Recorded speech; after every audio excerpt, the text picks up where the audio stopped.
चला मुलांनो, शिष्यवृत्ती परीक्षेसाठी किंवा कोणत्याही स्पर्धा परीक्षेसाठी आपण आणखी एक नवीन प्रश्न घेऊन आलो पहा. याच्या अगोदरच्या व्हिडिओमध्ये आपण काय पाहिलेलं आहे की 2च्या पटीतील संख्येची बेरीज, 5च्या पटीतील संख्येची बेरीज. पण आता इथं प्रश्न काय दिलाय पहा, नीट पहा.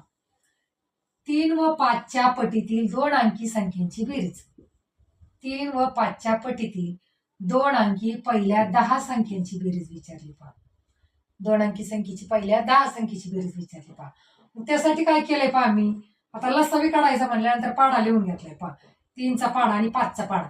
यामध्ये पहिल्या नंबरला कोणती सारखी संख्या येते ती शोधायची पहा. आता यात 15 आले, यात पण 15 आले, म्हणजे 15 घ्यायची. म्हणजे 3चा आणि 5चा लसावी काय झाला, 15. आता 15च्या पटीतील पहिल्या 10 संख्येची बेरीज काढायची पहा आपल्याला. मग 15, 15 दुने 30, 15 त्रिक 45, असं कुठपर्यंत येणार, 150 पर्यंत येणार पहा. आणि मी हे शिकवलेलं आहे पहा तुम्हाला की पटीतील संख्येची बेरीज काढायची असेल तर काय करायचंय, पहिली संख्या शेवटची संख्या यांची बेरीज करायची पहा. किती येणार बेरीज, 165. बेरीज किती येणार, 165. मग काय केलं आपण, 165 घेतलं गुणिले. आता हे 10 संख्या आहेत म्हणजे जोड्या किती होणार, 5 होणार.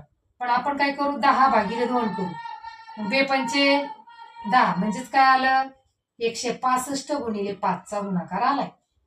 5 5 25, हातचे आले 2, 5 सक 30 आणि 2 32, हातचे आले 3, 5 एक 5 आणि 3 8, म्हणजे आपलं उत्तर आलं 825. आहे की नाही सोपं. जे 2 अंक दिले त्याचा लसावी काढायचा, त्याच्यासाठी पाढे लिहून काढायचे. सोपं सांगते मी, पाढे लिहायचे. त्यातील पहिली जी सारखी संख्या आहे ती शोधायची आणि तिच्या पटीतील जेवढ्या विचारल्या तेवढ्या संख्येची बेरीज काढायची. आहे की नाही सोपं. जर ट्रिक आवडली असेल तर व्हिडिओला लाईक आणि शेअर करा.